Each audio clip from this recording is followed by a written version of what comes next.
The Orleans Parish District Attorney says he wants juvenile court judges to hold hearings for juveniles on electronic monitoring programs. DA Jason Williams says there has been no oversight for the program. WDS reporter Jonah Gilmore is live at 10. Jonah, this comes just a day before the DA joins the governor to address these concerns.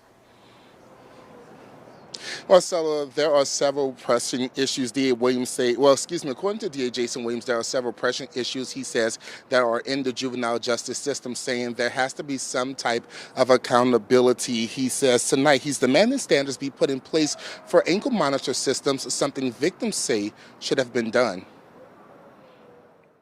Electronic monitoring is not a panacea, it's not a silver bullet, and it doesn't work for every defendant. District Attorney Jason Williams says the juvenile electronic monitoring program is not a one-size-fits-all. I don't believe it should be used for violent offenders. I think we need to be very careful about which cases we use it on. He claims one of the biggest issues is no oversight, saying the system used to monitor teens is unsupervised. There are a number of violations that have gone unaddressed by the court, that have gone unreported, and that has to stop yesterday. Elizabeth Hanser calls the system flawed, saying she's seen the lack of accountability firsthand. In 2023, one of the men accused of shooting and paralyzing her son was given an ankle monitor and then cut it off. It's a pretty nerve-wracking day for us. It was about 24 hours that he was somewhere in the city and nobody really knew where he was. Jill Dennis with ASAP Ankle Monitor says her company reports tampering as soon as it happens, but there's no uniform set of rules. When there's 13, 14 different judges, there's 14 different ways of doing things. And that makes my job very, very hard. Last week, WDSU Investigates reported millions of federal dollars to help the juvenile justice system was in jeopardy of being lost.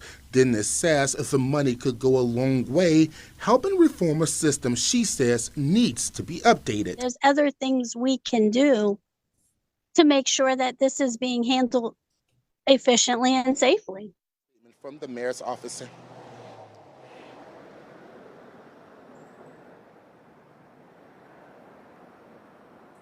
Now today, DA Williams also said he received a letter from the mayor's office about 2 years ago saying the mayor's office is taking over juvenile electronic monitoring, and now he's calling for an operational audit to see where the 2-year endeavor stands on the program and a full review of any funds allocated for public safety. Now, just moments ago, we did receive a statement from the mayor's office saying, in part, following this interagency meeting, the Office of Criminal Justice requested and did not receive any response or follow-up from the juvenile legal system agencies, including the District Attorney's Office, regarding the desire to move forward with alternative electronic monitoring programs. Now, we will have the mayor's full statement on our website, WDSU.com. Reporting live in New Orleans, Jonah Gilmore, WDSU News.